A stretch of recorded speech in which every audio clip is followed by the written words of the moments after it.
ಸ್ನೇಹಿತರೆ, ಎಲ್ಲರಿಗೂ ನಮಸ್ಕಾರ. ನಮ್ಮ ಮತ್ತೊಂದು ವಿಡಿಯೋಗೆ ಸ್ವಾಗತ. ನಾವು ಇಷ್ಟು ದಿನ ವಿಡಿಯೋಗಳು ಏನೂ ಮಾಡಿರಲಿಲ್ಲ. ಯಾಕಪ್ಪ ಅಂದರೆ ನನಗೆ ಸ್ವಲ್ಪ ಹುಷಾರಿರಲಿಲ್ಲ. ಅದು ಏನಾಗಿತ್ತು ಅಂದರೆ ಕಿಡ್ನಿ ಸ್ಟೋನ್ ಆಗಿತ್ತು. ನಾನು ಡ್ರೈವರ್ ಆಗಿ ಕೆಲಸ ಮಾಡ್ತಾ ಇರೋದ್ರಿಂದ ಗಾಡಿಯಲ್ಲಿ ತುಂಬ ದೂರ ಎಲ್ಲ ಪ್ರಯಾಣ ಮಾಡ್ತಾ ಇರ್ತೀನಿ. ಆ ಪ್ರಯಾಣ ಮಾಡಬೇಕಾದ್ರೆ ಸ್ವಲ್ಪ ಊಟ ನೀರಿಂದು ಸ್ವಲ್ಪ ಸಮಸ್ಯೆ ಇರುತ್ತೆ, ಮತ್ತು ಟಾಯ್ಲೆಟ್ಸು ಇವೆಲ್ಲ ತುಂಬ ಸಮಸ್ಯೆ ಇರ್ತವೆ. ಸೊ ಅದರಿಂದಾಗಿ ನೀರು ಕುಡಿತಿದ್ದೆ. ಆದರೂ ಗಾಡಿಯಲ್ಲಿ ಪ್ರಯಾಣ ಮಾಡ್ತಾ ಇರಬೇಕಾದ್ರೆ ತುಂಬ ಹೀಟ್ ಜಾಸ್ತಿ. ಅದು ಏನಾಗುತ್ತೆ ಅಂದರೆ ನೀರು ಹೆಚ್ಚಿಗೆ ಕುಡಿಬೇಕಾಗುತ್ತೆ. ಮಿನಿಮಮ್ ದಿನಕ್ಕೆ ಒಂದು 5 ಲೀಟ್ರ್ ಆದರೂ ಕುಡಿಬೇಕಂತೆ. ಆದರೆ ನಾನು ಕುಡಿದಿರಲಿಲ್ಲ. ಈ ಬಿಸಿಲಲ್ಲಿ ಯಾರ್ಯಾರು ತುಂಬ ಕೆಲಸ ಮಾಡ್ತಾರೋ ಮತ್ತು ಡ್ರೈವರುಗಳು, ಈ ಗಾರೆ ಕೆಲಸ ಮಾಡೋರು, ನಾವು ಯಾವುದೇ ಕೆಲಸ ಮಾಡಲಿ ಇಲ್ಲಿ ತುಂಬ ಹೀಟ್ ಇದಾಗುತ್ತೋ ಬಾಡಿಗೆ, ಅಂಥ ಹತ್ರ ಎಲ್ಲ ಕೂಡ 5 ಲೀಟ್ರ್ಗಿಂತ ಇನ್ನೂ ಜಾಸ್ತಿ ಕುಡಿಬೇಕಂತೆ ನೀರು. ಆದರೆ ನಾನು ಮಿನಿಮಮ್ ಒಂದು 4 ಲೀಟ್ರು 3 ಲೀಟ್ರ್ ಆದರೂ ಕುಡಿತಿದ್ದೆ. ಅದರಿಂದಾಗಿ ಸ್ಟೋನ್ ಆಗಿಬಿಟ್ಟಿತ್ತು. ಅದು ನನ್ನ ಅದೃಷ್ಟ. ಡ್ರೈವಿಂಗಲ್ಲಿ ಎಲ್ಲೂ ತುಂಬ ದೂರ ಹೋಗಿದಾಗ ಆಗಿದೆ. ಅದು ಹೇಗೆ ಅಂದರೆ, ನಾನು ಊರಿಗೆ ಬಂದೆ, ಗಾಡಿ ಊರಲ್ಲಿ ನಿಲ್ಲಿಸಿ ಮನೆಗೆ ಹೋಗಬೇಕು. ಆವಾಗ ನ್ಯೂ ಇಯರ್ ಬೇರೆ ಇತ್ತು. ಆ ನ್ಯೂ ಇಯರ್ಗೆ ಮನೆಗೆ ಹೋಗೋಣ, ಹೊಸ ವರ್ಷಕ್ಕೆ ಮನೆಗೆ ಹೋಗಿ ಮನೆಯಲ್ಲಿ ಇರೋರಿಗೆಲ್ಲರಿಗೂ ಬಟ್ಟೆ ಕೊಡಿಸಿ ಎಲ್ಲ ಚೆನ್ನಾಗಿದ್ದು 1-2 ದಿನ ಬಂದು ಮತ್ತೆ ಹೋಗೋಣ ಅಂತ ಐಡಿಯಾ ಮಾಡಿ ಹೋಗಿದ್ದೆ. ಅದು ಏನಾಯಿತು, ಅವತ್ತು ಹಿಂಗೆ ಸಿಟಿ ಒಳಗೆ ಹೋಗಿದ್ದೆ, ಹಿಂದೂಪುರಕ್ಕೆ. ಅಲ್ಲಿ ಹೋಗಿ ಎಲ್ಲ ತಗೊತಾಯಿದ್ರು. ಯಾಕೆ ಒಂದ್ಸಲ ಸುಸ್ತಾಗೋದು ಎಲ್ಲ ಆಗ್ತಿತ್ತು. ಬಂದು ಒಂಚೂರು ಕಾರಲ್ಲಿ ಮಲ್ಕೊಬಿಟ್ಟೆ. ಅಲ್ಲಿ ನಮ್ಮ ಜೊತೆಯಲ್ಲಿ ಬಂದವರು ಎಲ್ಲರಿಗೂ ಹೇಳಿ ಮತ್ತೆ ಎದ್ದೊಳ್ತೀನಿ. ತುಂಬ ನೋವು ಅಂದರೆ ನೋವು ಬಂತು. ಯಾಕಪ್ಪ ಇಷ್ಟೊಂದು ನೋವು ಬರ್ತಿದೆ, ಏನಾದರೂ ಗ್ಯಾಸ್ಟ್ರಿಕ್ ಏನಾದರೂ ಆಗಿದೆಯೇನೋ, ಹೊಟ್ಟೆ ನೋವೇನೋ, ಈ ನೋವು ಕುಡಿದ್ರೆ ಹೋಗುತ್ತೆ, ಇಲ್ಲಾಂದರೆ ಹೊಟ್ಟೆ ನೋವು ಮಾತ್ರೆ ತೊಗೊಂಡ್ರೆ ಹೋಗುತ್ತೆ ಅಂತೇಳಿ ಈ ನೋವು ಕುಡಿದು ಕಾರ್ ಓಡಿಸ್ಕೊಂಡು ಮತ್ತೆ ಮನೆಗೆ ಹೋದರೆ ಮಲ್ಕೊಂಡು ಸ್ವಲ್ಪ ಹೊತ್ತು ಮಲ್ಕೊಂಡ್ರೆ ಕಮ್ಮಿ ಆಗುತ್ತೇನೋ ಅಂತ ಮಲ್ಕೊಂಡ್ರೆ ಇನ್ನೂ ಜಾಸ್ತಿ ಆಗ್ತಿದೆ. ಕುತ್ಕೊಳ್ಳೋಕ್ಕಾಗ್ತಿಲ್ಲ, ಮಲಗೋಕ್ಕಾಗ್ತಿಲ್ಲ, ನಿಂತ್ಕೊಳ್ಳೋಕ್ಕಾಗ್ತಿಲ್ಲ. ಆ ನೋವು ತಡೆಯೋಕ್ಕಾಗ್ತಿಲ್ಲ. ನನ್ನ ಕೈ ಮೇಲೆ ಕಾಲ ಮೇಲೆ ಎಲ್ಲಾದರೂ ಗಾಯ ಆದರೂ ನೋವೆಲ್ಲ ತಡಿಬೋದು. ಒಂಚೂರು ಜ್ವರ ಬಂದರೂ ತಡಿಬೋದು, ಏನಾದರೂ ಹಿಂಗೆ ಕೊಯ್ದರೂ ತಡಿಬೋದು. ಆದರೆ ಅದು ಹೆಂಗಿದೆ ಅಂದರೆ, ಚಾಕು ತಗೊಂಡು ಪದೇ ಚುಚ್ತಾ ಇದ್ದರೆ ಹೆಂಗಿರುತ್ತೋ ಅಷ್ಟು ನೋವು ಬರ್ತಿದೆ. ತಡಿಯೋಕ್ಕಾಗ್ತಿಲ್ಲ. ಒಂಥರ ಹೆರಿಗೆ ನೋವು ಅಂತಾರಲ್ಲ, ಆ ಟೈಪ್ ಬಂದುಬಿಟ್ಟಿತ್ತು. ಅದು ತಡಿಯೋಕ್ಕೆ ಆಗಲಿಲ್ಲ ನನ್ನ ಕೈಯಲ್ಲಿ. ಇಮಿಡಿಯೇಟು ಅವತ್ತು ಮಧ್ಯರಾತ್ರಿ ಹಾಸ್ಪಿಟ್ಲಿಗೆ ಹೋದ್ವಿ. ಅಲ್ಲಿ ಆ ನೋವು ಕಮ್ಮಿ ಆಗೋದಕ್ಕೆ ಇಂಜೆಕ್ಷನ್ನು ಮತ್ತು ಗ್ಲೂಕೋಸ್ ಎಲ್ಲ ಕೊಟ್ಟರು. ಮಾರನೇ ದಿನ ಬೆಳಗ್ಗೆ ಹೋಗಿ ಸ್ಕ್ಯಾನಿಂಗ್ ತೆಗಿಸ್ಬೇಕು ಅಂತ ಡಾಕ್ಟ್ರು ಎಲ್ಲ ಹೇಳಿದ್ರು. ಇಲ್ಲಿ ಅರುಣಾ ಹಾಸ್ಪಿಟ್ಲಲ್ಲಿ ಗೌರಿಬಿದನೂರಲ್ಲಿ ಹೋಗಿ ಸ್ಕ್ಯಾನಿಂಗ್ ಎಲ್ಲ ಮಾಡಿಸ್ಕೊಂಡು ಬಂದ್ವಿ. ಸ್ಕ್ಯಾನಿಂಗ್ ಎಲ್ಲ ಮಾಡಿಸ್ಕೊಂಡು ಬಂದರೆ ಅದರಲ್ಲಿ ಕಲ್ಲಿದೆ ಅಂತ ಗೊತ್ತಾಯಿತು. ಅದು 8 mm 7 mm ಮಧ್ಯೆ ಇದೆ ಅಂತೆ. ಅಷ್ಟಿದೆ ಕಲ್ಲು ಅಂತ ಹೇಳಿದ್ರು. ಅದು ಇರೋದು ಒಂದೇ ಕಲ್ಲೇ. ಅದು ಒಂದರಲ್ಲಿ ಸ್ಕ್ಯಾನಿಂಗಲ್ಲಿ 8 mm ತೋರಿಸ್ತಿತ್ತು, ಇನ್ನೊಂದು ಸ್ಕ್ಯಾನಿಂಗಲ್ಲಿ 7 mm ತೋರಿಸ್ತಿತ್ತು. ಅದೇ ಆ ಸೆಂಟ್ರಲ್ಲಿ ಇರುತ್ತೆ ಅಂತ ಹೇಳಿದ್ದು. ಮತ್ತು ಏನಾಯಿತು, ಅದು ಪೈನ್ ಕಮ್ಮಿ ಆಗೋಕ್ಕೆಲ್ಲ ಟ್ಯಾಬ್ಲೆಟ್ಸು ಮತ್ತು ಇಂಜೆಕ್ಷನ್ ಎಲ್ಲ ಕೊಟ್ಟಿದ್ರಲ್ಲ. 2 ದಿನ ನೋಡಿರಿ, ಚೆನ್ನಾಗಿ ನೀರು ಕುಡೀರಿ, ಹೋದರೆ ಪರವಾಗಿಲ್ಲ. ಇಲ್ಲ ಅಂದರೆ ನಾವು ಯೂರಿನ್ ಮಾಡೋ ಜಾಗದಲ್ಲಿ ಅದು ಮಿಷಿನ್ ಒಂದು ಇದೆ, ಅದನ್ನು ಕಳಿಸಿ ನಾವು ಅದನ್ನು ಬ್ಲಾಸ್ಟ್ ಮಾಡ್ತೀವಿ. ಅದಕ್ಕೆ ಇಷ್ಟಿಷ್ಟು ದುಡ್ಡಾಗುತ್ತೆ ಅಂತ ಹೇಳಿದ್ರು. ಅದು ತುಂಬ ಜಾಸ್ತಿನೇ ದುಡ್ಡಾಗುತ್ತೆ ಅಂತ ಗೊತ್ತಾಯಿತು. ಮನೆಯಲ್ಲಿನೂ ಹೆದರಿದ್ರು, ಈ ಥರ ಎಲ್ಲ ಮಾಡಬೇಕಾಗುತ್ತಾ ಅಂತ. ಕೊಯ್ಯೋ ಅವಶ್ಯಕತೆ ಏನಿಲ್ಲ. ನಾವು ಉಚ್ಚೆ ಒಯ್ಯೋ ಜಾಗದಿಂದ ಒಂದು ಮಿಷಿನ್ ಕಳಿಸಿ, ಸಣ್ಣ ಟ್ಯೂಬ್ ಇರುತ್ತೆ, ಅದರಲ್ಲಿ ಕಳಿಸಿ ಪೈಪಲ್ಲಿ ಹೋಗ್ಬಿಟ್ಟು ಅಲ್ಲಿ ಎಲ್ಲಿ ಕಲ್ಲಿದೆಯೋ ಅಲ್ಲಿ ಬ್ಲಾಸ್ಟ್ ಮಾಡಿ ಆ ಚೂರು ನನಗೆ ವಾಪಸ್ ತೊಗೊಂಬರುತ್ತಂತೆ. ಅದನ್ನೆಲ್ಲ ಡ್ರಾಯಿಂಗ್ ಎಲ್ಲ ಬರೆದು ತೋರಿಸಿದ್ರು ಯಾವ ರೀತಿ ಅಂತ. ನಾನು ಆ ರೀತಿ ಎಲ್ಲ ಮಾಡಿದ್ರೆ ಮತ್ತೆ ಏನಾದರೂ ತೊಂದರೆ ಆಗುತ್ತೆ ಅಂತೇಳಿ ನನಗೂ ಒಂಚೂರು ಭಯ ಆಯಿತು. ಮನೆಯಲ್ಲೂ ಹೆದರಿದ್ರು. ಅದರಿಂದಾಗಿ ಇದಕ್ಕೆ ಬೇರೆ ಏನಾದರೂ ಸೊಲ್ಯೂಷನ್ ಇಲ್ವಾ, ಅದು ಟ್ಯಾಬ್ಲೆಟ್ಸ್ ಕೊಟ್ಟರೆ ಅದೇನು ಬರಲ್ವಾ, ಹಂಗೆ ಹಿಂಗೆ ಅಂದರೆ ಅದು ಕಿಡ್ನಿ ಒಳಗಡೆ ಇದ್ದಿದ್ದರೆ ಕರಗಿಸೋದಕ್ಕೆಲ್ಲ ಟ್ಯಾಬ್ಲೆಟ್ಸು ಎಲ್ಲ ಕೊಡ್ಬೋದಿತ್ತು. ಆದರೆ ಅದು ಕಿಡ್ನಿಯಿಂದ ಈಚೆ ಬಂದು ಯೂರಿನ್ ಪಾಸ್ ಮಾಡುತ್ತಲ್ಲ, ಯುರೇಟ್ರ್ ಇರುತ್ತಲ್ಲ, ಆ ಕಿಡ್ನಿಯಿಂದ ಯುರೇಟ್ರಿಗೆ ಒಂದು ಟ್ಯೂಬ್ ಥರ ಇರುತ್ತೆ. ಅದು 5 mm ಇರುತ್ತಂತೆ. ಆ 5 mm ಒಳಗಡೆ 4 mm 3 mm ಕಲ್ಲಿದ್ದರೆ ಬಂದುಬಿಡ್ತಾವಂತೆ. ಅದೇ 5 mm ಜಾಸ್ತಿ ಇದ್ದರೆ ಬರೋದು ಸ್ವಲ್ಪ ಕಷ್ಟ ಅಂತೆ. ನಂದು 7ರಿಂದ 8 mm ಮಧ್ಯೆ ಇತ್ತಲ್ಲ, ಅದು ಬರೋದು ಕಷ್ಟ ಆಗಿತ್ತು. ನನಗೆ ಭಯ ಆಯಿತು. ಏನಂತ ಅಂದರೆ, ಅದು ಬರಲಿಲ್ಲ ಅಂದರೆ ಕಿಡ್ನಿ ಏನಾದರೂ ಪ್ರಾಬ್ಲಮ್ ಆಗುತ್ತೇನೋ, ಬ್ಲಾಸ್ಟ್ ಆಗುತ್ತೇನೋ ಅಂತ ತುಂಬ ಭಯ ಆಗ್ತಿತ್ತು. ಯಾಕಂದರೆ ಫಸ್ಟ್ ಟೈಮ್ ನನಗೆ ಈ ಥರ ಆಗಿದ್ದು ಎಕ್ಸ್ಪೀರಿಯೆನ್ಸು ನನಗೆ ಇರಲಿಲ್ಲ, ಇದು ಅನುಭವ ಇರಲಿಲ್ಲ. ಈ ರೀತಿ ಆಗಿದ್ದಕ್ಕೆ ತುಂಬ ಭಯ ಆಗೋಯಿತು. ಮತ್ತು ಇದು ಸಾಲ್ಟು ಇವೆಲ್ಲ ತಿಂತಾ ಇರ್ತೀವಲ್ಲ, ಅವನ್ನೆಲ್ಲ ಒಂಚೂರು ಕಮ್ಮಿ ಮಾಡಿ ತಿನ್ನಿರಿ. ಚಿಕನ್ನು, ಮಟನ್ನು, ಎಣ್ಣೆ ಕುಡಿಯೋದು ಇವೇನೂ ಮಾಡಬಾರ್ದು ಅಂತ ಹೇಳಿದ್ರು. ಸರಿ ಅಂತೇಳಿ ಸ್ವಲ್ಪ ದಿನ ಏನೂ ತಿನ್ನಲಿಲ್ಲ, ಬರೀ ಉಪ್ಪು ಅವೆಲ್ಲ ಸಪ್ಪೆ ಅಂತ ಇರೋದು, ಅಂದರೆ ಹೊಟ್ಟೆಗೆ ತಣ್ಣಗೆ ಮಾಡುತ್ತಲ್ಲ ಮುದ್ದೆ, ಮತ್ತು ಇದು ಬಾಳೆ ದಿಂಡಿಂದು ಇದು ಬರುತ್ತೆ ನೀರು, ಅದು ಕುಡಿದೆ. ಅದರಲ್ಲಿ ಸೊಪ್ಪು ಮಾಡಿದ್ರು ಅವೆಲ್ಲ ತಿಂದೆ. ಮತ್ತು ಎಳ್ನೀರು ತುಂಬ ಕುಡಿತಿದ್ದೆ. ಎಷ್ಟು ಕುಡಿದಿದ್ದೀನಿ ಅಂದರೆ ದಿನಕ್ಕೆ ಒಂದು 10 ಕುಡಿತಿದ್ದೆ ಮಿನಿಮಮ್, ಅಂದರೂ ಒಂದು 10 ಕುಡಿತಿದ್ದೆ. ಹೋಗ್ಬಿಟ್ಟು ಕುಡಿಯೋದು ಆ ರೀತಿ ಹೊಟ್ಟೆಗೆಲ್ಲ ತಣ್ಣಗೆ ಮಾಡ್ತಾಯಿದ್ದೆ. ಆವಾಗ ಸ್ವಲ್ಪ ಕಮ್ಮಿ ಆದಂಗೆ ಅನಿಸ್ತಿತ್ತು. ಮತ್ತೆ 2 ದಿನ ಆದಮೇಲೆ ಮತ್ತೆ ತುಂಬ ನೋವು ಬಂತು. ಅವರು ಪಕ್ಕ ಇದು ಮಾಡಲೇಬೇಕು, ಅದು ಬರೋದು ನಿಮಗೆ ಡೌಟ್ ಇದ್ದಂಗೆ ಐತೆ ಅಂತಂದರು ಗೌರಿಬಿದನೂರಲ್ಲಿ. ಅದಕ್ಕೆ ಅಷ್ಟೊಂದು ಕಾಸ್ಟ್ ತುಂಬ ಆ ರೀತಿ ಮಾಡಿಸ್ಕೊಳ್ಳೋಕ್ಕೆ ತುಂಬ ಕಾಸ್ಟ್ ಆಗುತ್ತೆ ಅಂತ ಹೇಳಿದ್ರು. ಸೊ ಅದಕ್ಕೆ ನಾನು ಏನು ಮಾಡಿದೆ ಅಂದರೆ ಇದಕ್ಕೆ ಬೇರೆ ಏನಾದರೂ ಉಪಾಯ ಇರ್ತಾವೇನೋ ಅಂತ ನೋಡಿದೆ. ನನಗೆ ಅಷ್ಟೊಂದು ಗೊತ್ತಿಲ್ಲ, ಹಾಸ್ಪಿಟ್ಲುಗಳು ಅವೆಲ್ಲ ಅಷ್ಟೊಂದು ಗೊತ್ತಿಲ್ಲ. ಅದಕ್ಕೆ ನಮ್ಮ ರಿಲೇಷನ್ನಲ್ಲಿ ಒಬ್ಬರು ಹೇಳಿದ್ರು, ಈ ರೀತಿ ಇಂಥ ಹತ್ರ ಹೋದರೆ ಆಗುತ್ತೆ ಅಂತೇಳಿ. ಈ ರೀತಿ ಆಗುತ್ತೆ ಅಂತ ಹೇಳಿದ್ರು ಅವರು. ನಮ್ಮ ಅಕ್ಕ ಅವರು ಹಸ್ಬೆಂಡ್ ಅವರು ಹೇಳಿದ್ರು. ಅವ್ರಿಗೂ ಆಗಿತ್ತು. ಅದರಿಂದಾಗಿ ಅವರು ಈ ರೀತಿ ಎಲ್ಲ ಮಾಡಿದ್ರಲ್ಲ. ಆದರೆ ಇವರು ಗೌರಿಬಿದನೂರಲ್ಲಿ ಇನ್ನೊಂದು ಹಾಸ್ಪಿಟ್ಲಲ್ಲಿ ತೋರಿಸಿದ್ರು. ಆದರೆ ಹಿಂದೂಪುರದಲ್ಲಿ ಒಂದು ಹಾಸ್ಪಿಟ್ಲ್ ಇದೆ, ಶಿಲ್ಪ ಹಾಸ್ಪಿಟ್ಲ್, ಅಲ್ಲಿಗೆ ಹೋಗು ಅಂತಂದರು. ಅವರು ಟ್ಯಾಬ್ಲೆಟ್ಸ್ ಕೊಡ್ತಾರೆ. ಅದು ಟ್ಯಾಬ್ಲೆಟ್ಸ್ ಕೊಟ್ಟು ಕರಗೋ ಥರ ಮಾಡಿ, ಮತ್ತು ಆ ನೋವು ಬರ್ದಿರ, ಮತ್ತು ಅದು ಪೈಪ್ ಇರ್ತಾವಲ್ಲ ಸ್ವಲ್ಪ ಅಗಲ ಆಗೋ ಥರ ಟ್ಯಾಬ್ಲೆಟ್ಸ್ ಕೊಡ್ತಾರೆ. ಅವನ್ನ ತಗೊಂಡು ಮತ್ತು ಇಂಜೆಕ್ಷನ್ನು, ಗ್ಲೂಕೋಸ್ ಎಲ್ಲ ಕೊಡ್ತಾರೆ.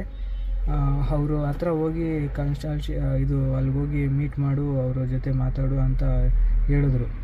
ಹೋಗ್ಬಿಟ್ಟು ಹೋದ್ವಿ ಅವತ್ತು ಹಾಸ್ಪಿಟ್ಲಿಗೆ. ಆವಾಗ ನೋವು ಒಂಚೂರು ಚೂರು ಅನ್ನೋದು, ಯಾಕಂದರೆ ಟ್ಯಾಬ್ಲೆಟ್ಸು ಮತ್ತು ಪೈನ್ ಕಿಲ್ಲರ್ ಇವೆಲ್ಲ ತೊಗೊತಿದ್ನಲ್ಲ, ಅದರಿಂದಾಗಿ ಅಷ್ಟೊಂದು ನೋವು ಗೊತ್ತಾಗ್ತಿರ್ಲಿಲ್ಲ. ಮತ್ತೆ ಹೋಗಿ ಅವ್ರನ್ನ ಮೀಟಾಗಿ ಏನಾಯಿತು ಸರ್, ಈ ರೀತಿ ಆಗಿದೆ ಅಂತೇಳಿ ಸ್ಕ್ಯಾನಿಂಗ್ ರಿಪೋರ್ಟ್ಸ್ ಎಲ್ಲ ಅವ್ರಿಗೂ ತೋರಿಸಿದ್ವಿ. ಅದು ವಾಸಿ ಆಗುತ್ತೆ. ಏನಂದರೆ ಇದೆ, ಚಿಕನ್ನು ಅವೇನು ತಿನ್ನಬಾರ್ದು, ಮಟನ್ನು ಅವೇನು ತಿನ್ನಲೇಬಾರ್ದು, ಎಣ್ಣೆ ಏನು ಕುಡಿಬಾರ್ದು, ನೀರು ಜಾಸ್ತಿ ಕುಡಿಬೇಕು, ಎಳ್ನೀರು ಈ ಥರ ಹೊಟ್ಟೆಗೆ ತಣ್ಣಗೆ ಮಾಡೋ ಅಂಥವನ್ನ ಜಾಸ್ತಿ ಕುಡಿಬೇಕು. ನೀರಂತೂ 5 ಲೀಟ್ರಿಗಿಂತ ಜಾಸ್ತಿ ಕುಡಿ, ಎಷ್ಟಾಗುತ್ತೋ ಅಷ್ಟು ಕುಡಿ, 5 ಲೀಟ್ರಿಗಿಂತ ಜಾಸ್ತಿ ಕುಡಿ ಅಂತ ಹೇಳಿದ್ರು. ಸರಿ ಅಂಥೇಳಿ ನಾನು ಏನು ಮಾಡಿದೆ, ಬೆಳಗ್ಗೆ ಅಂದರೆ ಒಂದು 4 ಗಂಟೆ 5 ಗಂಟೆಗೆ ಎದ್ಬಿಟ್ಟು 1 ಲೀಟ್ರಿಗಿಂತ ಜಾಸ್ತಿ ನೀರು ಕುಡಿದ್ಬಿಡ್ತಿದ್ದೆ. ಆ ರೀತಿ ಸುಮಾರು ದಿನ ಮಾಡಿದೆ. ಅವರು ವಾರಕ್ಕೊಂದ್ಸರಿ ಬರ್ರಿ ಅಂತೇಳಿದರು. ವಾರಕ್ಕೊಂದ್ಸಲಿ ಹೋಗಿ ಗ್ಲೂಕೋಸ್ ಹಾಕ್ಸ್ಕೊಳ್ಳೋದು. ಆವಾಗ ನೋವು ಕಮ್ಮಿ ಆಗ್ತಿತ್ತು, ನೋವು ಅಷ್ಟೊಂದು ಬರ್ತಿರ್ಲಿಲ್ಲ. ಗ್ಲೂಕೋಸ್ ಹಾಕ್ಸ್ಕೊಳ್ಳೋದು, ಅದರಲ್ಲಿ ಇಂಜೆಕ್ಷನ್ ಹಾಕಿ ಎಲ್ಲ ಮಾಡ್ತಿದ್ರು ವಾರಕ್ಕೊಂದ್ಸಲಿ. ಒಂದು 3 ಸಲ ಹೋದೆ ಅಲ್ಲಿಗೆ. 3 ಸಲ ಹೋಗಿದ ತಕ್ಷಣವೇ 2 ಸಲ ಹೋಗಿದ್ದು. ಫಸ್ಟು 2 ಸಲ ಹೋದ್ವಲ್ಲ, ಅದಾದಮೇಲೆ ಏನಾಯಿತು ಅಂದರೆ, ಇದು ನಾನು ಯೂರಿನ್ ಪಾಸ್ ಮಾಡಬೇಕಾದ್ರೆ ಒಂಥರ ಸ್ವಲ್ಪ ಹೊತ್ತು ಯೂರಿನ್ ಬರಲಿಲ್ಲ. ಅದೇನೋ ಒಂಥರ ನೋವಾದಂಗೆ ಆಯಿತು. ಮತ್ತು ಜೋರಾಗಿ ಒಯ್ಯಕ್ಕೆ ನೋಡಿದೆ, ಆ ಯೂರಿನ್ ಪಾಸ್ ಮಾಡೋಕ್ಕೆ ನೋಡಿದೆ, ಅದು ಬಂದುಬಿಡ್ತು, ಈಚೆಗೆ ಬಂದುಬಿಡ್ತು. ಆ ರೀತಿ ಫೀಲ್ ಆಯಿತು, ಕಲ್ಲು ಈಚೆ ಬಂದಂಗೆ ಫೀಲ್ ಆಯಿತು. ಅದು ಟಾಯ್ಲೆಟ್ ಆಗಿರೋದ್ರಿಂದ ಕಲ್ಲು ಹಿಡ್ಕೊಳಕ್ಕಾಗಿಲ್ಲ. ಎಲ್ಲಾದರೂ ಈಚೆ ಕಡೆ ಎಲ್ಲಾದರೂ ಯೂರಿನ್ ಪಾಸ್ ಮಾಡ್ತಾಯಿದ್ದಿದ್ರೆ ಅದು ಸಿಗ್ಬೋದಿತ್ತೇನೋ. ನಾನು ಟಾಯ್ಲೆಟಲ್ಲಿ ಯೂರಿನ್ ಪಾಸ್ ಮಾಡಿದ್ದಕ್ಕೆ ಅದು ಹಂಗೆ ಟಾಯ್ಲೆಟ್ ಒಳಗಡೆ ಹೋಗ್ಬಿಡ್ತು. ಇಲ್ಲಾಂದಿದ್ರೆ ಆ ಕಲ್ಲು ಎಷ್ಟು ಏನು ಎತ್ತ ಅಂತ ಒಂದು ಐಡಿಯಾ ಇರೋದು. ಆದರೆ ಅದು ಪೈಪ್ ಒಳಗಡೆಯಿಂದ ಬಂದಿರುತ್ತಲ್ಲ, ಅದು ಒಂಥರ ಗಾಜಿದ್ದಂಗೆ ಇರುತ್ತೆ, ಸುತ್ತಲೂ ಮುಳ್ಳಿದ್ದಂಗೆ ಇರುತ್ತೆ. ಇವನ್ನೆಲ್ಲ ಹೊಡ್ಕೊಂಡು ಬಂದಿರುತ್ತೆ. ಅದು ಸ್ವಲ್ಪ ಪೈನ್ ಇರುತ್ತೆ, ಚುರು ಅನ್ನುತ್ತೆ. ಯಾವಾಗಾದರೂ ಒಂದೊಂದ್ಸರಿ ಚುರು ಅನ್ನುತ್ತೆ ಅಷ್ಟೇ. ಅದು ಬಂದುಬಿಟ್ಟಂಗೆ ಅನುಭವ ಆಯಿತು ನನಗೆ. ಆದರೂ ಸಹ ಇನ್ನೊಂದ್ಸರಿ ಹಾಸ್ಪಿಟ್ಲಿಗೆ ಹೋಗಿ ಸ್ಕ್ಯಾನಿಂಗ್ ಎಲ್ಲ ಮಾಡ್ಸೋಣ ಅಂತ ಹೋದ್ವಿ. ಅವರು ಒಂದು ತಿಂಗಳಾದಮೇಲೆ ಮಾಡ್ಸೋಣ, ಇನ್ನೂ ಕಿಡ್ನಿಯಲ್ಲಿ ಏನಾದರೂ ಇವಿದ್ರೆ, ಕಲ್ಲೇನೋ ಸ್ಟೋನ್ ಅವೇನಾದರೂ ಇದ್ದರೆ ಅವೆಲ್ಲ ಕರ್ಗೋಗುತ್ತೆ. ಟ್ಯಾಬ್ಲೆಟ್ಸು ಕರೆಕ್ಟಾಗಿ 3 ತಿಂಗಳು ನುಂಗು ಅಂತ ಹೇಳ್ಬಿಟ್ಟು ಟ್ಯಾಬ್ಲೆಟ್ಸ್ ಎಲ್ಲ ಕೊಟ್ಟು ಅವನ್ನೆಲ್ಲ ಕೊಟ್ಟರು. ಆ ಮಾತ್ರೆ ದಿನ 2, ದಿನಕ್ಕೆ 4, ಅಂದರೆ ಬೆಳಗ್ಗೆ 2, ರಾತ್ರಿ 2. ಮತ್ತು ಏನಾದರೂ ಪೈನ್ ಬಂದರೆ ಮಾತ್ರ ಒಂದು ಪೈನ್ ಕಿಲ್ಲರ್ ನುಂಗಕ್ಕೆ ಹೇಳಿದ್ರು. ಆದರೆ ಬರಲಿಲ್ಲ ನನಗೆ, ಅದಕ್ಕೆ ನುಂಗಲಿಲ್ಲ, ಹಂಗೆ ಇದ್ದಾವೆ ಈಗಲೂ ಸಹ ಬ್ಯಾಗಲ್ಲಿ ಹಂಗೆ ಇದ್ದಾವೆ. ಆ ಟ್ಯಾಬ್ಲೆಟ್ಸ್ ಎಲ್ಲ ಹಂಗೆ ಇಟ್ಕೊಂಡು ನೀರೆಲ್ಲ ಚೆನ್ನಾಗಿ ಕುಡಿಯೋದೆಲ್ಲ ಇನ್ನೂ ಜಾಸ್ತಿ ಮಾಡಿದೆ. ಮತ್ತು ನನ್ನ ಆರೋಗ್ಯದ ಬಗ್ಗೆ ನಾನು ಕಾಳಜಿ ವಹಿಸೋದು ಇನ್ನೂ ತುಂಬ ಜಾಸ್ತಿ ಮಾಡಿದೆ. ಯಾಕಪ್ಪ ಅಂದರೆ ಈ ರೀತಿ ಆಗೋ ತನಕ ನನಗೆ ಗೊತ್ತೇ ಇಲ್ಲ ಈ ರೀತಿಯೂ ಆಗುತ್ತೆ ಅಂತ. ಸೊ ನಮ್ಮ ಬಾಡಿ ಬಗ್ಗೆ ನಮಗೆ ನಿಗಾ ಇರಬೇಕು. ನಾವು ಎಷ್ಟು ಫುಡ್ಡು ತಿಂತಾಯಿದ್ದೀವಿ, ಏನು ತಿಂತಾಯಿದ್ದೀವಿ, ಎಷ್ಟು ನೀರು ಕುಡಿತಾ ಇದ್ದೀವಿ, ಇದನ್ನೆಲ್ಲ ನಾವು ಅಬ್ಸರ್ವೇಷನ್ ಮಾಡ್ತಾ ಇರಬೇಕು. ಮತ್ತು ಇದು ಎಣ್ಣೆ ಪದಾರ್ಥ, ಉಪ್ಪಿರೋ ಪದಾರ್ಥ ಜಾಸ್ತಿ ತಿನ್ನೋಕ್ಕೆ ಹೋಗಬೇಡಿ. ಇವು ಎಲ್ಲ ಕೂಡ ತುಂಬ ಆರೋಗ್ಯನ ಹಾಳು ಮಾಡುತ್ತೆ. ಯಾಕಪ್ಪ ಅಂದರೆ ಇವು ಆ ನೋವು ಬಂದಾಗಲೇ ನಮಗೆ ಗೊತ್ತಾಗೋದು ಅದು ಎಷ್ಟು ನೋವು ಏನು ಎತ್ತ ಅಂತ. ನಮ್ಮ ಒಳಗಡೆ ಇರೋ ಕಿಡ್ನಿ, ಲಿವರು, ಕರಳುಗಳೇ ಆಗಿರಲಿ, ಏನೇ ಆಗಿರಲಿ ಪ್ರತಿಯೊಂದು ಇಂಪಾರ್ಟೆಂಟೇ. ಸಿಗರೇಟೇ ಕುಡಿಯೋದು ಇವೆಲ್ಲ ಕೂಡ ತುಂಬ ಬಿಟ್ಟುಬಿಡಿ. ಕುಡಿಯೋರಿದ್ದರೆ ಸ್ವಲ್ಪ ಕಮ್ಮಿ ಮಾಡಿ, ಬಿಡೋದಕ್ಕೆ ನೋಡಿ. ಎಣ್ಣೆ ಕುಡಿಯೋರು ಅಷ್ಟೇ, ಯಾವಾಗೋ ಅಪರೂಪಕ್ಕೆ ಕುಡಿಯೋ ಥರ ಮಾಡ್ಕೊಳ್ಳಿ, ಯಾವಾಗೂ ಕುಡಿಬೇಡ್ರಿ. ಯಾಕಂದರೆ ಆರೋಗ್ಯ ಚೆನ್ನಾಗಿದ್ದರೆ ಆ ಥರದವು ಏನಾದರೂ ಮಾಡ್ಬೋದು. ಲೈಫ್ ಇನ್ನೂ ತುಂಬ ದಿನ ಬದುಕಿ ಬಾಳ್ತೀವಿ. ಇಲ್ಲ ಅಂದರೆ ತುಂಬ ನರಕ. ಅವತ್ತು ಅನುಭವಿಸಿದ ನೋವು ಹಾಸ್ಪಿಟ್ಲ್ ಹತ್ತಿದ ತಕ್ಷಣವೇ ಈ ಜೀವನದಲ್ಲಿ ನಾವು ಏನೇನೋ ಮಾಡಿರ್ತೀವಲ್ಲ, ಅದು ಮಾಡಬೇಕು, ಇದು ಮಾಡಬೇಕು, ಆ ಡ್ರೀಮ್ ಏನೂ ನೆನಪಿರಲಿಲ್ಲ. ನಮಗೆ ತುಂಬ ಇಷ್ಟ ಆದವರು ನಮ್ಮ ಜೊತೆ ಇನ್ನೂ 2 ದಿನ ಅವ್ರ ಜೊತೆ ಬದುಕಿದ್ರೆ ಸಾಕು ಅಂತ ಅನಿಸ್ಬಿಡ್ತು. ಆದರೆ ಸತ್ತೋಗ್ಬೋದು, ಇಂಥ ನೋವು ಅನುಭವಿಸೋಕ್ಕಾಗಲ್ಲ ಅನ್ನೋಷ್ಟು ಇದಾಗ್ಬಿಡ್ತು ನನಗೆ. ಅದು ಡಾಕ್ಟ್ರು ಹೇಳಿದ್ರು ನನಗೆ. ಮತ್ತು ನಾನು ಎಲ್ಲ ಚೆಕ್ ಮಾಡಿದೆ. ಡಾಕ್ಟ್ರು ಎಲ್ಲ ಅಡ್ವೈಸ್ ಎಲ್ಲ ಮಾಡಿದ್ರು.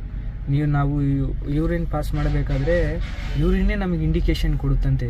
ಅಂದರೆ ಯೆಲ್ಲೋ ಕಲರ್ ಬರ್ತಿದ್ರೆ ನೀರು ಕಮ್ಮಿ ಆಗಿದೆ, ಬಾಡಿಯಲ್ಲಿ ಹೀಟಿಗೆ ನೀರು ಕಮ್ಮಿ ಕುಡಿತಾ ಇದೆಯಾ ಅಂತ ನಾವು ಯೂರಿನ್ ಪಾಸ್ ಮಾಡ್ತಾಯಿದ್ರೆ ಹೇಳುತ್ತಂತೆ.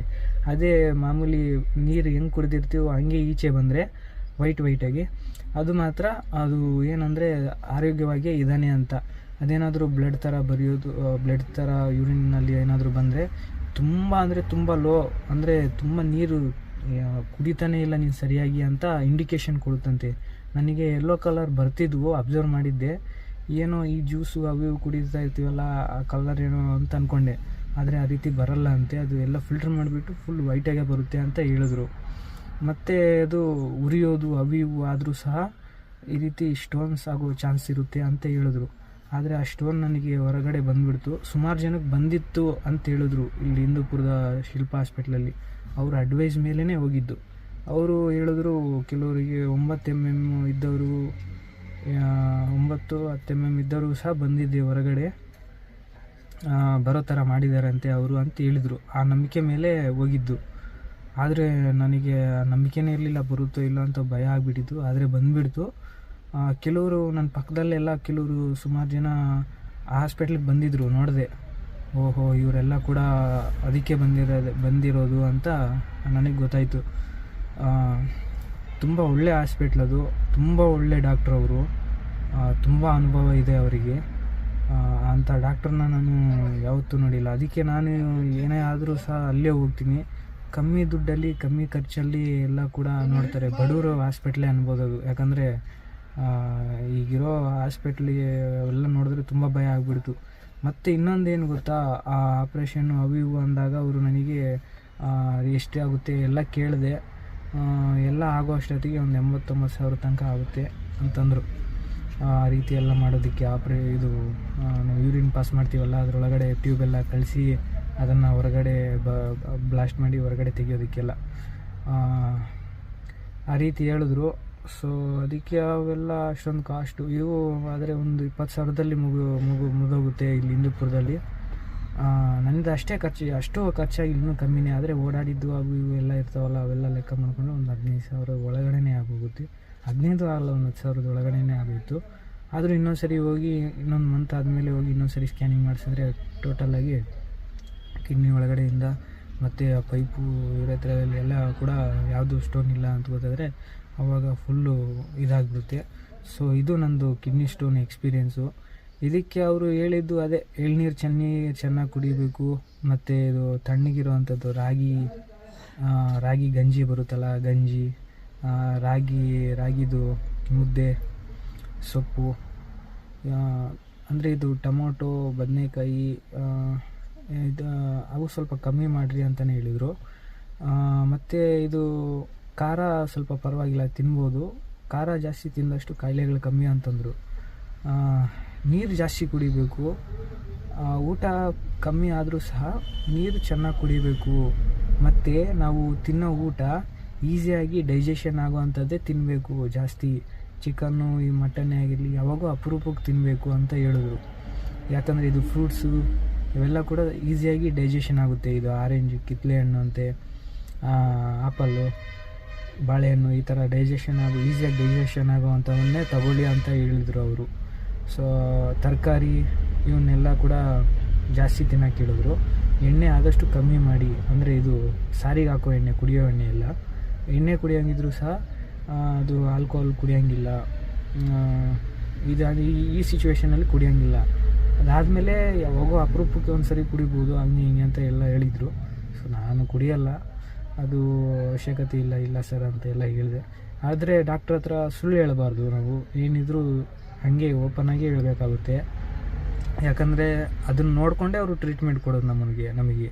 ಸೊ ಅದರಿಂದಾಗಿ ಒಟ್ಟಿನಲ್ಲಿ ನನಗಂತೂ ಪೈನು ತಡ್ಕೊಳಕ್ಕಾಗಲಿಲ್ಲ. ಸೊ 7-8 mm ಮಧ್ಯೆ ಇತ್ತು ನನ್ನ ಕಿಡ್ನಿ ಸ್ಟೋನು. ಅದು ಒಂದೇ ಇದ್ದಿದ್ದು. ಸ್ಕ್ಯಾನಿಂಗಲ್ಲೆಲ್ಲ ಕೂಡ ನೋಡಿದ್ವಿ, CT ಸ್ಕ್ಯಾನಿಂಗು ಅದು ಯಾವುದು ಇದು ಮಾಡ್ತಾರೆ. ಅದೇ ಬರೀ ರೈಟ್ ಸೈಡಲ್ಲೇ ತುಂಬ ಪೈನ್ ಬರ್ತಿದ್ದಿದ್ದು ನನಗೆ. ಸೊ ಈಗೇನೂ ಇಲ್ಲ, ಎಲ್ಲ ಕ್ಲಿಯರ್ ಆಗಿಬಿಟ್ಟಿದೆ.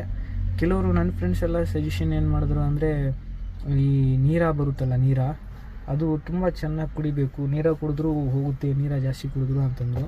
ಆದರೆ ನಾನು ಆ ಸಿಚುವೇಷನಲ್ಲಿ ಅಷ್ಟು ದೂರ ಹೋಗಂಗಿಲ್ಲ, ಯಾಕಂದರೆ ನಮ್ಮ ಸರೌಂಡಿಂಗಲ್ಲೆಲ್ಲ ಅದು ಸಿಗೋಲ್ಲ. ಸೊ ಅದಕ್ಕೆ ಅದು ಕುಡಿಲಿಲ್ಲ.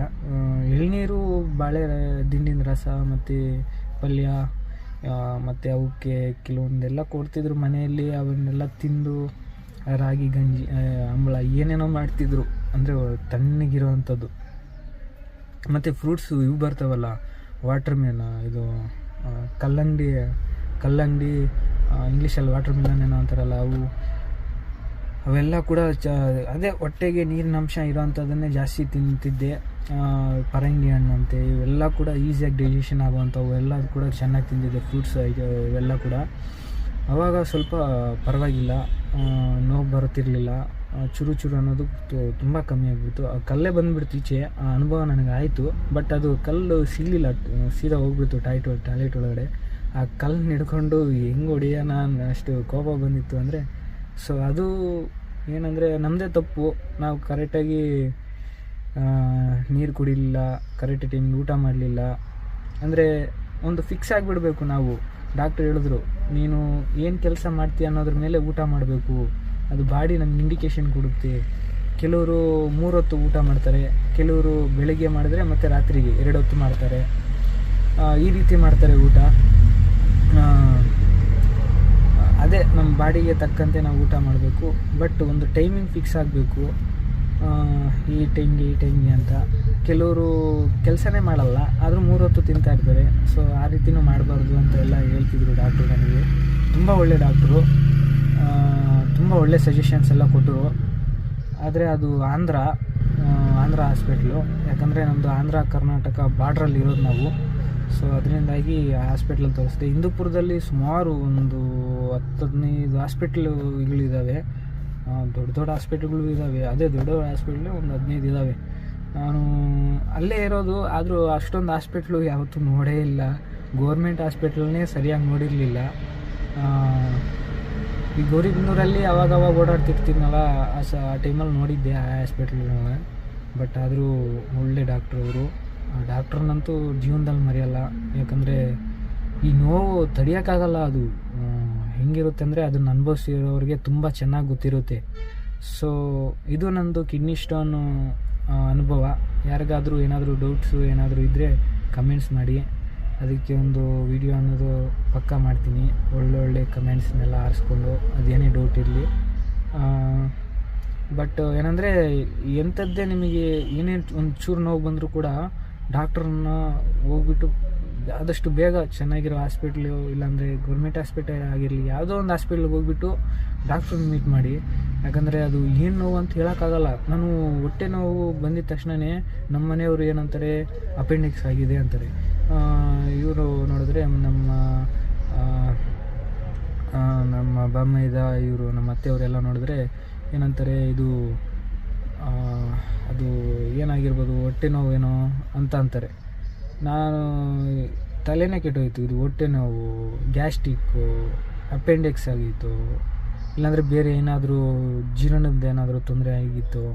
ನನಗೆ ತಲೆ ಅದು ಗೊತ್ತಾಗಲ್ಲ, ನಮಗೆ ಒಳಗಡೆ ಏನಾಗ್ತಿದೆ ಅಂತ ಗೊತ್ತಾಗಲ್ಲ. ಸೊ ಡಾಕ್ಟ್ರಿಗೆ ಮೀಟ್ ಆದರೆ ಅವರು ಅದಕ್ಕೆ ಆ ಟೈಮಿಗೆ ಆ ಪೈನು ಅದನ್ನೆಲ್ಲ ಸಿಚುವೇಶನ್ನೆಲ್ಲ ನೋಡಿಕೊಂಡು ಅದನ್ನು ಹೆಂಗೆ ಹ್ಯಾಂಡಲ್ ಮಾಡಬೇಕು ಅಂತ ತುಂಬ ಚೆನ್ನಾಗಿ ಗೊತ್ತಿರುತ್ತೆ ಅವರಿಗೆ. ಸೊ ಅವ್ರನ್ನ ಕನ್ಸಲ್ಟೇಷನ್ ನಾವು ಮಾಡಿಕೊಂಡ್ರೆ ಅವ್ರನ್ನ ಒಂದ್ಸರಿ ಮೀಟ್ ಮಾಡಿ ಅವ್ರ ಜೊತೆ ಮಾತಾಡಿ ಅವರು ಏನು ಟ್ರೀಟ್ಮೆಂಟ್ ತೊಗೋಬೇಕು ಅಂತೆಲ್ಲ ಕ್ಲೀನಾಗಿ ಹೇಳ್ತಾರೆ. ಸೊ ಆದಷ್ಟು ಡಾಕ್ಟ್ರ್ ರೆಫರೆನ್ಸ್ ಮೇಲೇ ಹೋಗಿ. ಈ ಯೂಟ್ಯೂಬಲ್ಲಿ ಅವು ಇವು ವೀಡಿಯೋಗಳೆಲ್ಲ ತುಂಬ ಇರ್ತವೆ. 13 mm ಇತ್ತು ಹೋಗ್ಬಿಡ್ತು, 14 mm ಇತ್ತು ಹೋಗ್ಬಿಡ್ತು, ಅವೆಲ್ಲ ಹೋಗೋದಿಲ್ಲ. ಏನೋ ಒಂದು 6, 7, 8 mm ಇದ್ದರೆ ಹೋಗ್ಬೋದು. ಅದು ಕೂಡ ಹೇಳೋಕ್ಕಾಗಲ್ಲ, ಗ್ಯಾರಂಟಿ ಇಲ್ಲ. ಎಲ್ಲರಿಗೂ ಒಂದೇ ಥರ ಇರಲ್ವಲ್ಲ, ಹೊಟ್ಟೆ ಒಳಗಡೆ ಇರೋ ಅಂಥದ್ದು ಕರಳೆ ಆಗಿರಲಿ ಏನೇ ಆಗಿರಲಿ, ಒಂಚೂರು ಸೈಜಲ್ಲಿ ಸ್ವಲ್ಪ ವ್ಯತ್ಯಾಸಗಳಿರ್ತವೆ. ಅದು ಹೇಳೋಕ್ಕಾಗಲ್ಲ. ಆ ಕಲ್ಲು ಸೈಜು, ಆ ಕಲ್ಲು ಸಹ ಆ ಚೂಪ್ ಎಷ್ಟಿದೆ, ರೌಂಡಾಗಿದೆಯೋ, ರೌಂಡಾಗಿದ್ದರೆ ಈಸಿಯಾಗಿ ಬರ್ತಾವಂತೆ. ಈ ಚೂಪಿಗಿದ್ರೆ ಅಲ್ಲಿ ಸಿಗಾಕೊಳ್ತಾವಂತೆ ಕರಳಲ್ಲಿ ಚುಚ್ಕೊಂಡು. ಸೊ ಅದು ಹೇಳೋಕ್ಕಾಗಲ್ಲ, ಅದಕ್ಕೆ ಹೇಳಿದ್ದು. ಡಾಕ್ಟ್ರನ್ನ ನಾವು ಮೀಟ್ ಮಾಡಿ ಎಲ್ಲ ಇದು ಮಾಡಿಕೊಂಡ್ರೆ ಅವರು ಕ್ಲಿಯರಾಗಿ ಹೇಳ್ತಾರೆ, ಈ ಥರ ಆಗಿದೆ, ಈ ರೀತಿ ಹಿಂಗೆ ಅಂತ. ಫ್ರೆಂಡ್ಸ್, ಓಕೆ ಫ್ರೆಂಡ್ಸ್, ಈ ವಿಡಿಯೋ ಇಷ್ಟೇ, ನನ್ನ ಕಿಡ್ನಿ ಸ್ಟೋನ್ ಎಕ್ಸ್ಪೀರಿಯೆನ್ಸು. ಸೊ ಯಾವತ್ತೂ ಹಾಸ್ಪಿಟ್ಲು ಅಂದ್ರೇ ಏನೋ ಜ್ವರ ಏನಾದರೂ ಬೇರೆಯವ್ರಿಗೆ ಬಂದು ಯಾವಾಗ ಹಾಸ್ಪಿಟ್ಲಿಗೆ ಹೋಗ್ತಾ ಇರ್ತೆ, ಏನೋ ನೀನು ರೋಗದ ಹುಟ್ಟದಾಗಿಲ್ಲಿಂದ ರೋಗಗಳಲ್ಲೆಲ್ಲಾದರೂ ಹುಟ್ಟಿದ್ವಿ ಹಂಗೆ ಅಂತ ಬೈತಿದ್ದೆ. ಬಟ್ ನಮಗೆ ಆ ಥರ ಆಗಿ ಆ ಜ್ವರ, ಅವು ಇವು, ಹೊಟ್ಟೆ ನೋವು ಇವೆಲ್ಲ ಕೂಡ ತಡ್ಕೊಬಿಡ್ಬೋದು. ಒಂಥರ ಇಂಜೆಕ್ಷನ್ ಹಾಕ್ಸ್ಕೊಂಬಿಟ್ಟು ತಡ್ಕೊಬಿಡ್ಬೋದು. ಈ ಪೈನು ನಾನು ನನ್ನ ಜೀವನದಲ್ಲಿ ದೊಡ್ಡ ಗಾಯ ಎಲ್ಲ ಬೈಕಲ್ಲಿ ಬಿದ್ದಾಗ ಎಲ್ಲನೂ ಫೇಸ್ ಮಾಡಿದ್ದೀನಿ. ಬಟ್ ಆದರೆ ಯಾವತ್ತೂ ಈ ರೀತಿ ಆಗಲಿಲ್ಲ, ಇಷ್ಟೊಂದು ಪೈನ್ ಬಂದಿರಲಿಲ್ಲ.